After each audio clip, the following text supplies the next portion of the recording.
I have kept the books of Thornmere Hall for 31 years, and I had never seen a guardsman look at a man the way Sergeant Bram Hale looked at the boy that morning, not with suspicion, which is the look I am paid to wear, but with something close to apology. The whole of the long gallery had decided in the space of an hour that young Tobin Caro was a thief. I had half decided it myself. Hale stood at his post beneath the tall north window in his dress coat and white gloves, rifle grounded, eyes forward, and he had not moved a muscle. But I saw where his eyes had gone before they settled, and I have thought about that small thing every day since. My name is Aldous Wren. I am steward of the House of Vantrell, which is to say I am the man who knows where every spoon and every secret in this house is kept. And that morning, the secret everyone wanted was the whereabouts of the Dowager's brooch. It was no ordinary trinket. The Vantrell heart, they called it, a single deep red stone the size of a thumbnail, set in old gold that had gone soft and warm with 3 centuries of handling. The Dowager Lady Marin wore it at every state dinner and kept it, the rest of the time, in a velvet case in the morning room, in a cabinet I myself locked each night. That morning the case lay open on the table, and the heart was gone. The morning room is not a public room. Only the family, the senior staff, and the duty guard pass through it before the house wakes. So when the under-housekeeper found the empty case and her cry brought us running, the circle of suspects was small, and the circle of frightened people was large, and those are dangerous conditions in any great house. Lady Cassia found it first, in a manner of speaking. She was the Dowager's niece, a poised young woman of about 25 who had come to live at Thornmere the previous spring, and who had a way of arriving precisely when a room needed deciding. She swept in behind me, took one look at the open case, and said, very quietly, "Has anyone called for Tobin?" I remember thinking it an odd first thought. Not what is missing, or who was here, but a name. A boy's name, said gently, the way you might name the thing you already feared. Tobin Caro was 16 and had been a footman in the house for not quite a year. He was the sort of boy who blushed when spoken to and worked twice as hard as he was asked, which in my experience marks out either the most honest servants or the most desperate ones. He had laid the morning fire in that room. He had carried in the breakfast tray. He had been alone there for perhaps 4 minutes while the family came down.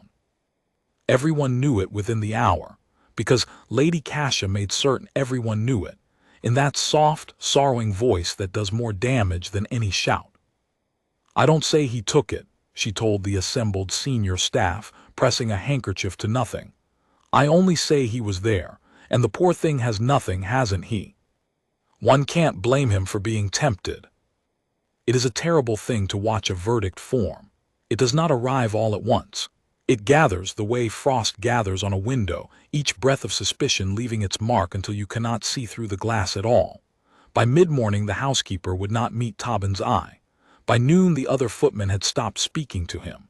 And Tobin himself, this is the part that undid me, Tobin began to behave like a guilty man. He stammered. He could not say where his hands had been. He apologized for things that needed no apology, because frightened innocence and guilt wear the very same face, and a frightened boy has no idea which one the world is reading. I want to be honest, because honesty is the only thing I have to offer this account. I did not defend him. I had a house to run and a dowager who wanted her heart returned, and a boy with empty pockets and 4 unaccounted minutes is the easiest answer in the world. I told myself I was being prudent. I was being a coward, and the difference between those 2 things is the whole of this story. The guardsman did not move. Bram Hale had stood the morning watch at Thornmere for 6 years. He was a broad, weathered man of perhaps 40, a soldier before he was a guardsman, with the kind of stillness that is not absence but attention, the stillness of a man who has learned that the world reveals itself to those patient enough to wait.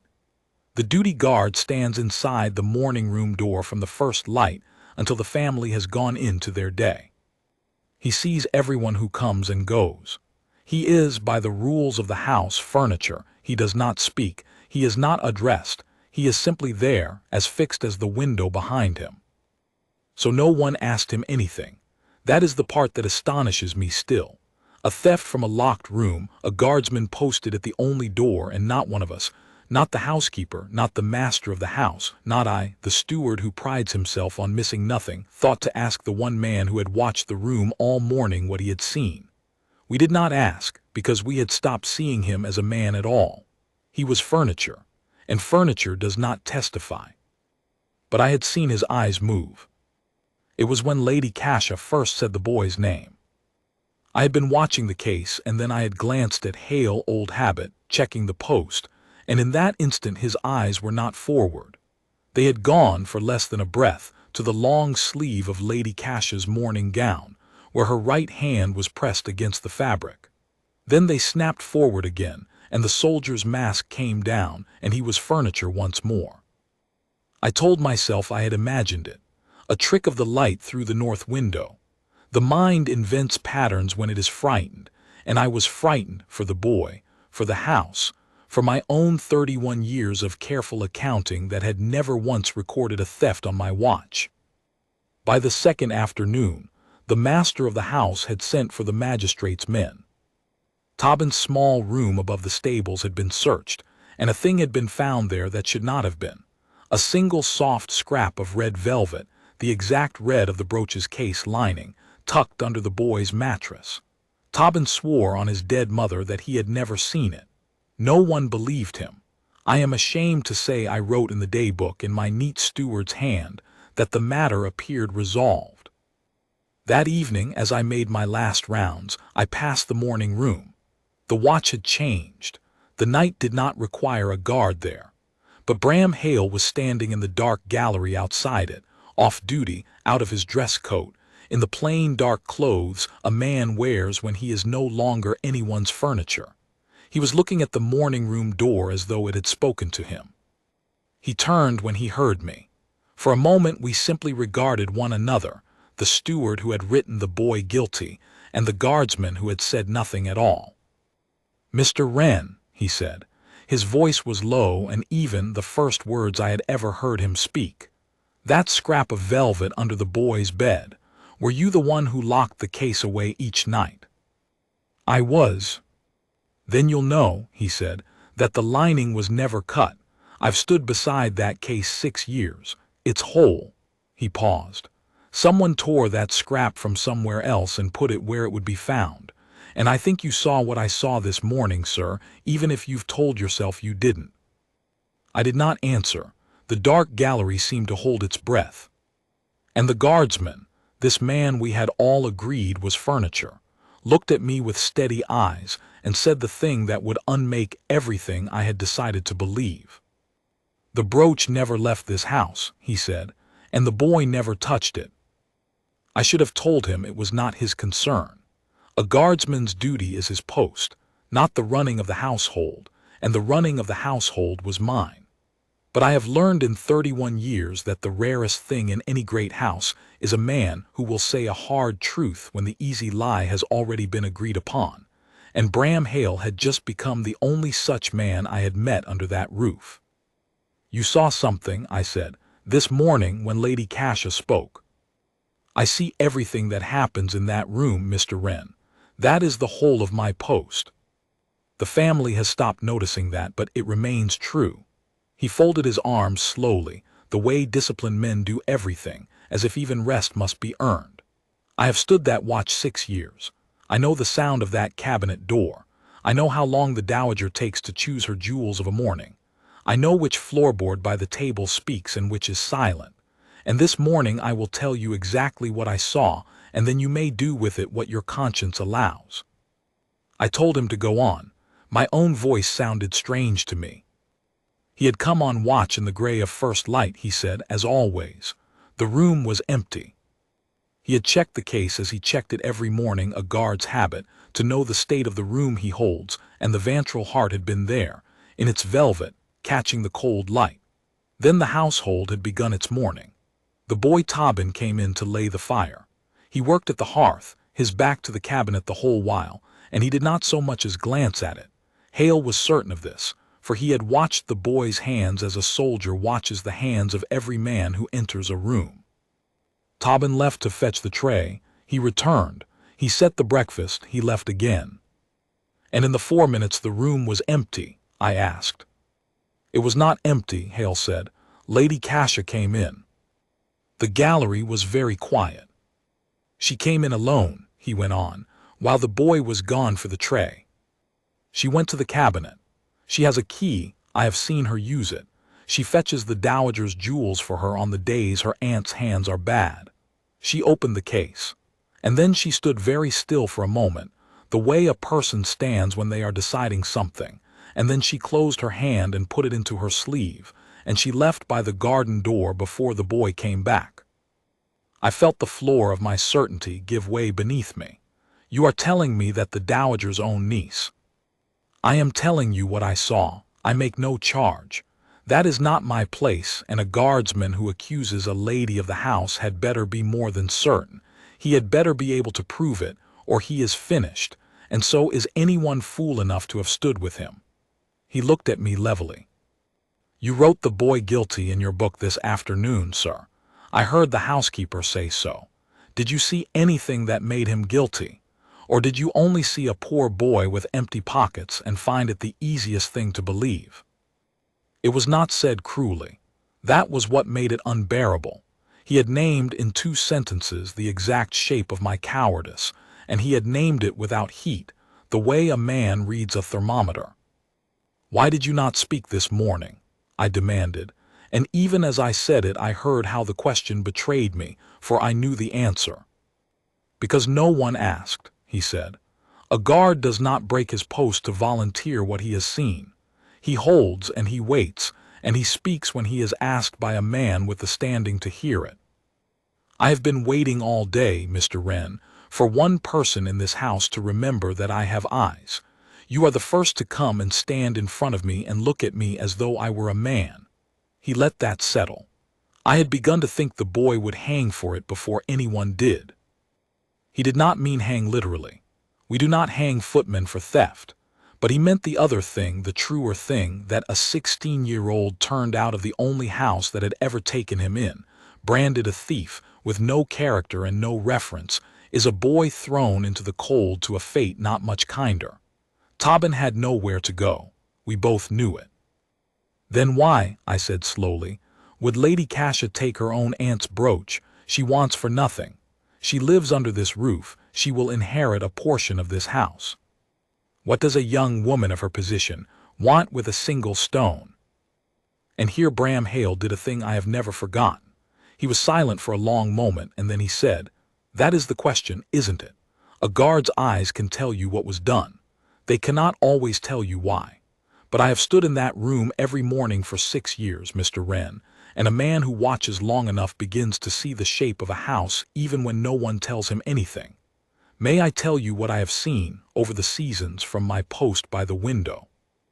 I said that he might. And so, in the dark gallery, with the house asleep around us and a boy weeping in a room above the stables, the furniture began to speak. He had seen, he said, that Lady Cassia was not as serene as the house believed.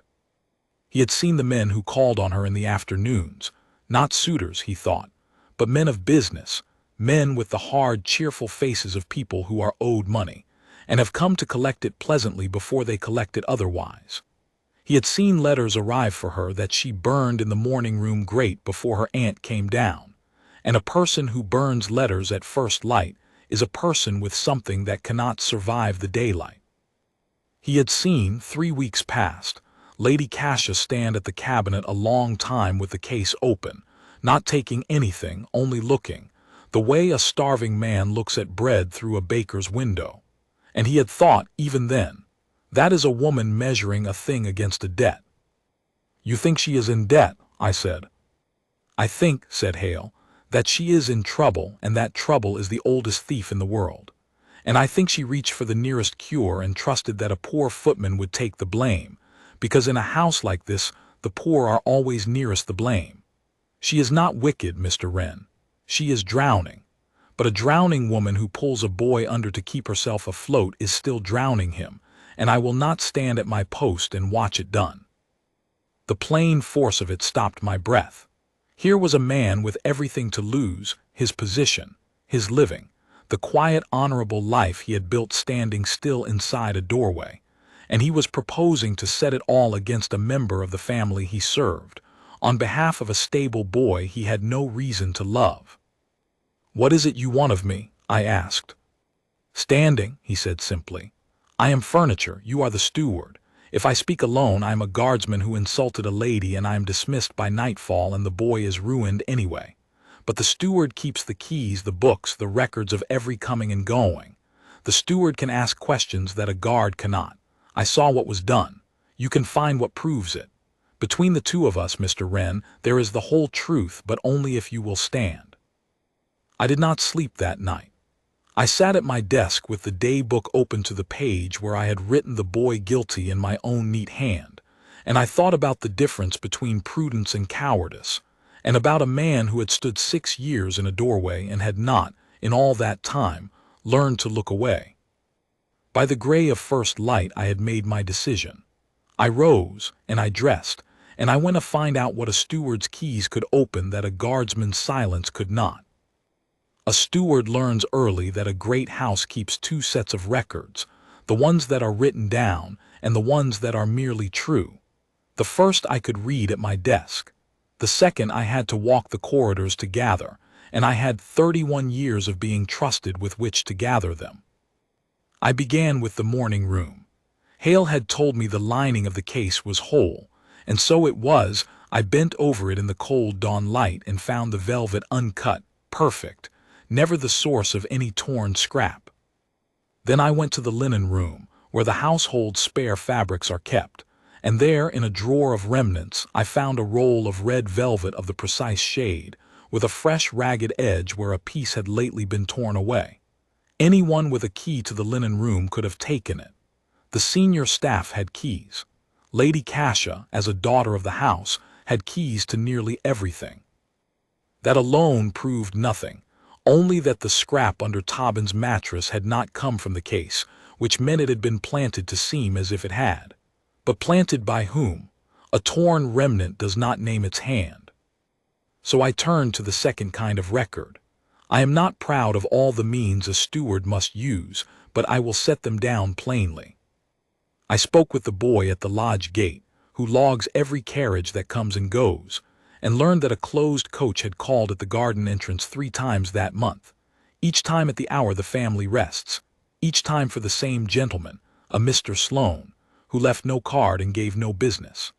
I spoke with the laundry maid, who blushes for no one and forgets nothing, and learned that Lady Cassia's morning grate was found cold swept and clean of letters far oftener than any other in the house.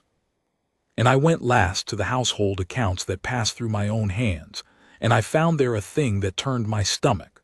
Over the past 4 months, small sums had gone missing from the petty cash that funds the running of the family's apartments, never enough to notice in any single week, but adding, when I laid the columns side by side, to a sum that would frighten any honest person.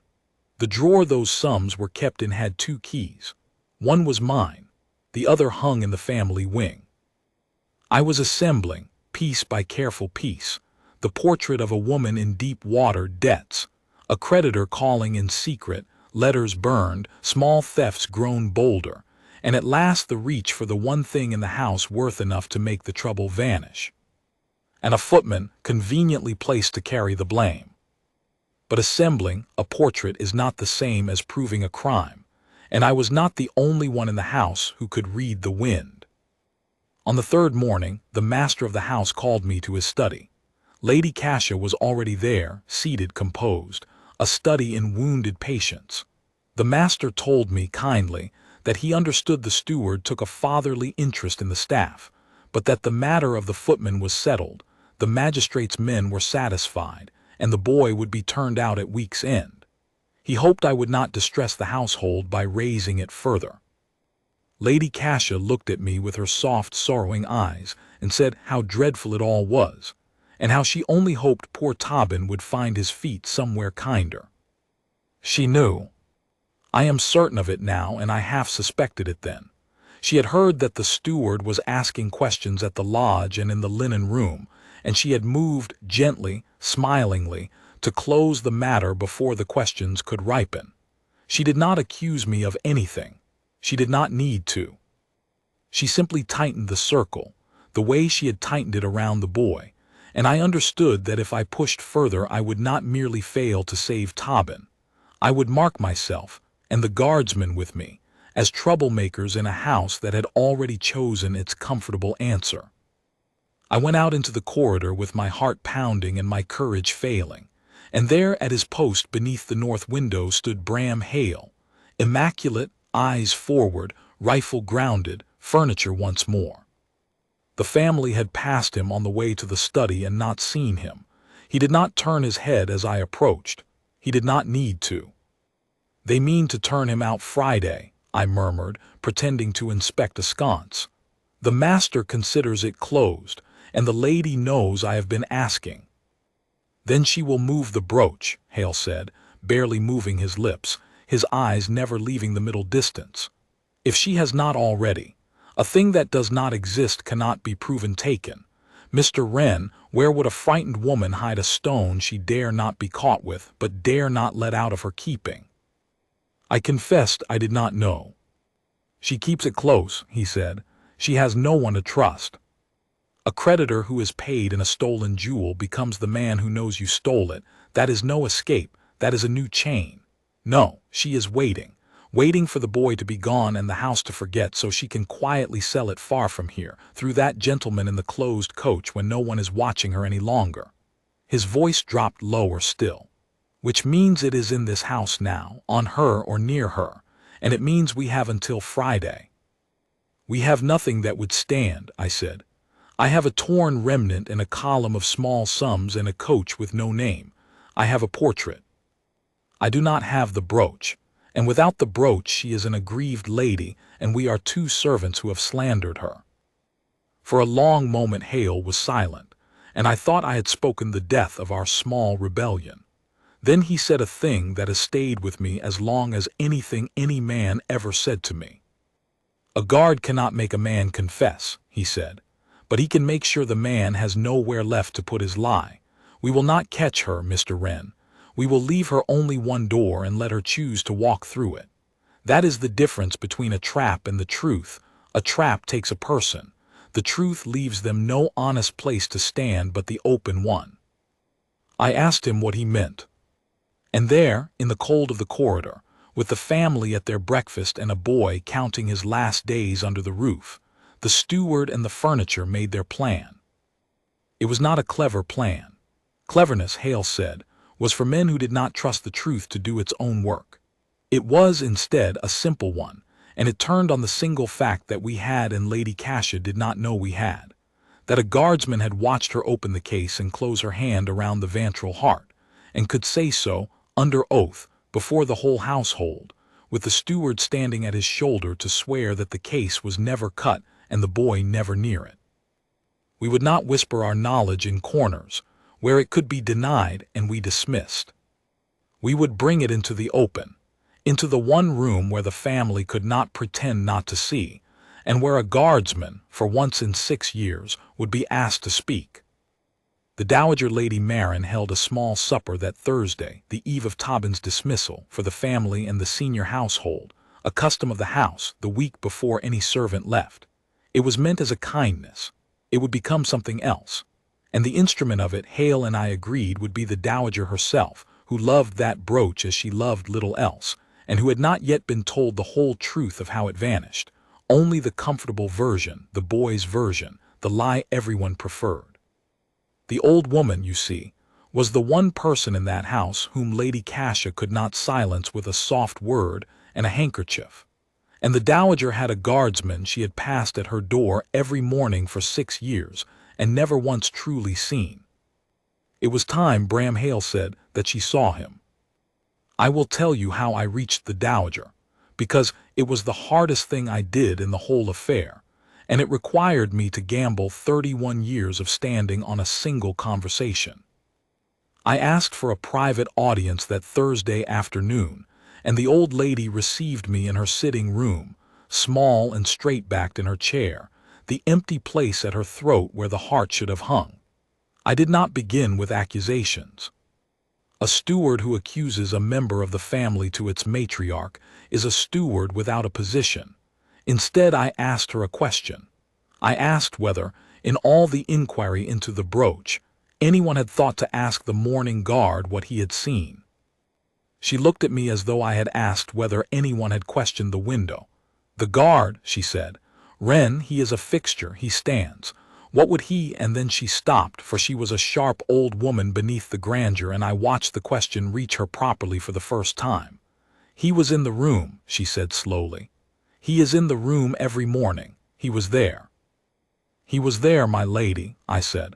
"He sees everything that passes that post. It is the whole of his duty." And no one, not the magistrate's men, not the master, not I until 2 nights past, thought to ask him a single question, because we had all forgotten he was a man with eyes. I chose my next words like a man stepping across thin ice. "I do not ask you to believe me, my lady. I ask only that at supper tonight, before the family and the household, you put one question to Sergeant Hale. What did he see the morning the brooch was lost? He will answer truthfully. He has been waiting 4 days to be asked, and I beg you ask it where everyone can hear." She was quiet a long time. Then she said, with the dry shrewdness of the very old, "You would not stake your place on this, Wren, for a footman's sake, unless you were certain. And you have never been a fool." She turned the rings on her thin fingers. "Whom does it touch, this truth of yours?" "I will not say, my lady. I will not poison the question before it is asked. Let him answer and let the room hear, and then you may judge for yourself who it touches." I met her eyes. "I have served this house honestly for 31 years. I have never once asked you to trust me against the evidence. I ask it now." She did not promise. She only inclined her head a fraction, which from her was a great deal, and dismissed me. I went out not knowing whether I had saved the boy or hanged myself, and I spent the hours until supper as a man spends the hours before a battle whose outcome rests on others. Tobin I had to leave in the dark. It would have been cruel to raise his hope, and dangerous besides. A hopeful face at the wrong moment can warn a watchful enemy. So the boy spent that last Thursday packing his small bag in the room above the stables, believing himself ruined, while 2 men he scarcely knew prepared to stake everything on his innocence. I have never told him how near it ran. Perhaps I will when he is older. The supper was laid in the small dining room, the family at the long table, the senior household standing along the wall in the old fashion, the duty guard, Bram Hale, who had quietly arranged the rota so that he held the post, stationed at the door in his dress coat. The candles burned. The first courses passed in the careful murmur of a house pretending nothing was wrong. Lady Kasia sat at her aunt's right hand, gracious, attentive, the picture of a devoted niece. I stood against the wall with the housekeeper and the under-butler, and I do not believe I drew an easy breath the whole evening. It was the dowager who broke it open. Between the removal of one course and the laying of the next, in a lull when the room was quiet, she set down her glass and said, in her clear old voice that carried to every corner, "Sergeant Hale." The room stilled. A guardsman is not addressed at table. It was as though the door had spoken. Every face turned. "My lady," said Hale from his post. "You stand the morning watch in the room where my brooch was kept," the dowager said. "You were at your post the morning it was lost." "Is that so?" "It is, my lady." "Then I will ask you a question that this house, to its shame, has not thought to ask." She folded her hands. "What did you see that morning, Sergeant? Tell it plainly and tell it whole. You have my leave to speak and my command. Leave nothing out." I saw Lady Kasia's hand close, very slowly, around the stem of her glass. And Bram Hale, who had stood silent in doorways for 6 years, who had watched and waited and held his post while a boy was branded a thief, took one step forward from the door. A single, measured step, the first time I had ever seen him cross the line of his post, and began, in a low and level voice that did not hurry and did not falter, to tell the room exactly what he had seen. "I came on watch at first light, my lady, as I do each morning," he said. "The room was empty. I checked the case, as is my habit. A guard knows the state of the room he holds, and the heart was in it. The household began its mourning. The footman Tobin Caro came in and laid the fire. His back was to the cabinet the whole while. He did not look at it. I watched his hands, as I watch the hands of every person who enters. He left to fetch the breakfast tray. He paused. The candles did not flicker. No one moved. While he was gone, the room was not empty," Hale went on. "One other person came in alone by the inner door. She crossed to the cabinet. She opened it with a key. She opened the case. She stood a moment, the way a person stands when they are deciding a thing. Then she closed her hand around the brooch, and she put her hand into her sleeve, and she left by the garden door before the footman returned with the tray." He drew a breath, and his eyes, which had been forward all this while, came down at last and settled, gently and without cruelty, on the face of the woman at the dowager's right hand. "It was Lady Cassia, my lady. I saw it as plainly as I see you now. I have stood in rooms where terrible things were said, but I have never felt a silence pressed down the way that one did. The under-butler beside me had stopped breathing. The master of the house half rose from his chair. And Lady Cassia laughed, a small, bright, wounded laugh, and set down her glass and said, 'Aunt Marin, surely you will not let a doorman, a man whose whole occupation is to stand and say nothing, slander your own blood at your own table. He has confused me with a housemaid. He is mistaken, or he is malicious. Tell me which, Sergeant. Were you mistaken?' It was beautifully done. It was the same soft blade she had used on the boy to make the accuser the offender, to make truth itself an insult to the family's dignity. And I watched the room begin to lean toward her, because that is what comfortable rooms do. They lean toward the answer that costs them nothing. But Bram Hale did not waver, and he did not raise his voice, and he did not let her turn the question into a quarrel about his impudence. He simply held the way he had held his post 6 years, and he let the truth do its own work. "I am not mistaken, my lady," he said, "and I am not your enemy. I take no pleasure in this. But there is a boy of 16 who will be turned out into the cold tomorrow for a thing he did not do, and I will not stand at my post and let it happen while I have eyes that saw the truth and a tongue the dowager has commanded to speak it." He turned, just slightly, toward me. "Mr. Wren has found what I could not. He will tell you the case was never cut, though a scrap of its lining was found beneath the boy's bed. He will tell you where that scrap was truly torn from. He will tell you of the small sums gone from a drawer with 2 keys, and the gentleman who calls in a closed coach at the hour the house sleeps. I saw the deed, my lady. The steward found the shape of it. We are not 2 servants with a grudge. We are 2 men who will not let a lie stand because it is convenient." The dowager turned her sharp old eyes on me. "Wren." And God help me, my voice did not shake, though everything in me did. I stood out from the wall and I told it, all of it. The uncut lining and the torn remnant in the linen room, the columns of vanished cash, the coach with no name and the gentleman called Sloane, the burned letters. I did not embellish and I did not soften. I laid the portrait before the table the way I lay accounts before the master, plainly, item by item, and I let the items speak. When I had done, the room was not leaning toward Lady Cassia any longer. She made one last attempt. She rose, pale now, her composure cracking at the edges, and she said that this was monstrous, that a torn cloth and a column of figures proved nothing, that she would not sit and be tried by the help. And it might have worked. Even then, a torn cloth and a column of figures are not a brooch, except that the dowager Lady Marin, who had loved that heart for 60 years and knew her own niece better than the niece supposed, said one quiet thing. "Cassia," she said, "show me your sleeve." The whole table heard it.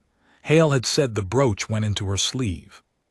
Hale had said she kept it close, that she trusted no one, that it could not have left her keeping. And in the long moment that followed, Lady Cassia's hand moved, an instant, an involuntary flinch, to her right forearm, where, sewn into the lining of a gown by a frightened woman who dared not let it out of her sight, lay a small hard shape the size of a thumbnail. She did not show her sleeve. She did not have to. The flinch had shown it for her, and in the silence that followed, the lie she had built so carefully, the soft, sorrowing lie that had nearly cost a boy his whole future, had nowhere left to stand. She sat down. The fight went out of her all at once, the way it does when a person stops fighting the world and begins, at last, to face themselves. And then, in a voice quite unlike the bright, wounded one she had used all evening, small and exhausted and almost relieved, she told the truth. She was in debt, deep, dishonorable debt, run up in places she should never have gone, owed to men who did not forgive. The letters were their demands. The closed coach was Sloane, who held her notes and had begun to call at the house itself, which she could not allow. The small sums had bought her a little time.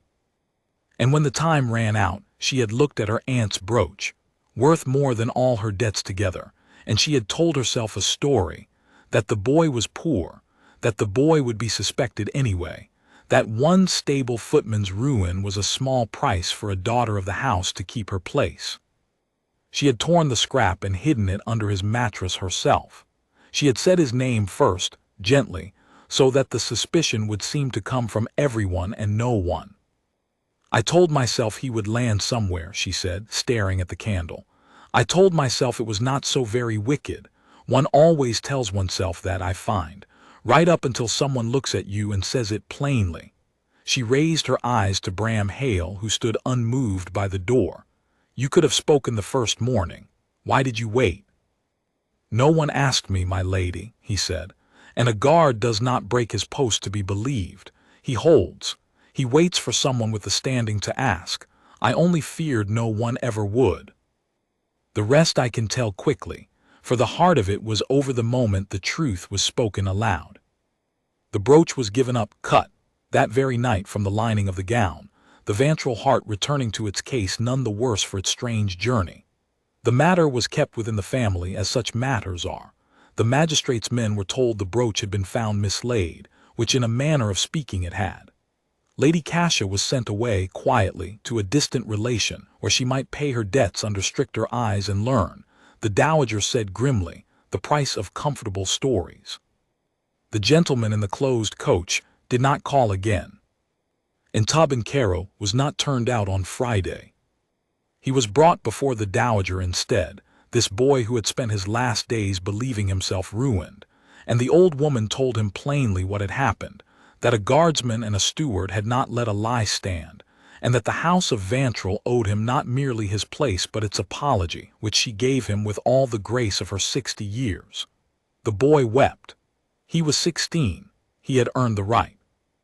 And then, when he had collected himself, he asked if he might be permitted to thank the sergeant, and he was told he might. I watched him cross the morning room to where Bram Hale stood his post beneath the north window, immaculate again, eyes forward, furniture once more to a house that would never again make that mistake. The boy did not know how to speak to him. So he simply stood before him, and after a moment he straightened the way you straighten before a man you have decided to be worthy of, and he held himself still, in the best imitation of that iron stillness a stable boy could manage. And Bram Hale, eyes forward, not breaking his post, said only very quietly, steady, lad, you've nothing to be ashamed of. You never did. And that was all. It was enough. I have kept the books of Thornmere Hall for 31 years, and I have written many true things in them. But the truest thing I ever learned I did not learn from any ledger. I learned it from a man I had mistaken for a fixture, a man we had all agreed not to see, who stood in a doorway and watched the truth happen and would not, when it mattered, look away from it. We tell ourselves, the comfortable and the careful, that prudence is a virtue, that it is wise to let sleeping lies lie, that a poor boy will land somewhere, that one need not stake one's place on another man's innocence. I told myself all of that, and I wrote a boy guilty in my own neat hand, and I would have let it stand. It was a guardsman, a man paid to do nothing but stand still, who taught me the difference between holding your peace and holding your post. The first is silence. The second is duty. He had spent 6 years learning to tell them apart. Tobin is the under-butler now. He is good at it. He misses nothing, that boy, having once learned what it costs to be unseen. And every morning, when he passes the guard at the north window, he stops and he straightens, and the two of them stand a moment in the same disciplined silence. The boy who was nearly ruined and the man who would not let him be, and then they each return to their work, asking nothing, owed nothing, the debt long since settled in the only currency that ever mattered. A house keeps two kinds of records, I said at the start, the ones that are written down and the ones that are merely true. I have written this one down at last, that it not be lost. But it was always true. It was true from the moment a quiet man in a doorway turned his eyes a half-inch and saw a thing the rest of us were too comfortable to see. He held his post. And when at last he was asked, he stood, not against the family he served, but for the truth it needed, which is the highest service a man in a doorway can give. The vantral heart hangs again at the dowager's throat, but the true heart of that house, I have come to believe, never was the stone. It was the man who would not let the lie stand. And he is standing there yet, this morning and every morning, eyes forward, asking nothing, missing nothing, the most honest fixture in a house full of comfortable people, and the only one of us who never once looked away.